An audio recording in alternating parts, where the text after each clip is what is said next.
Ilang shed owners halos isang buwan nang matumal ang kita dahil sa nagdaang bagyo at pag-uulan. Silipin sa report.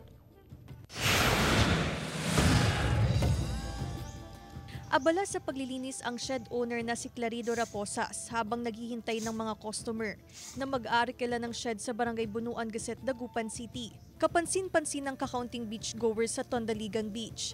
Halos isang buwan na raw na matumal ang kita ng ilang shed owner dahil sa kawalan ng mga customer na nag-aarkila ng mga shed dahil sa mga nagdaang bagyo at patuloy na pag-uulan. Pag tag-ulan talaga, wala talagang kita pag mga ganito. Lalo itong barman lang kasi nasa namin may kita. Kaso nagkaroon nga ng bagyo-bagyo kaya halos wala rin naman, diretso rin, halos isang buwan na rin kung walang kita.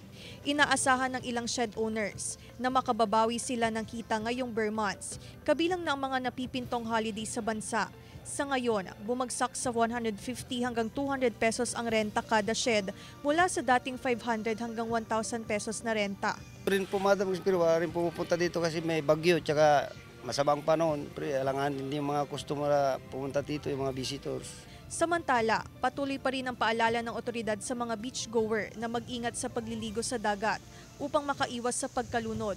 Nakararanas pa rin kasi ng malalakas na alon lalo na tuwing umuulan. Medyo maalon pa yung karagatan po natin at hanggat maaari wag muna silang maligo o magpupunta sa sa Pangasinan.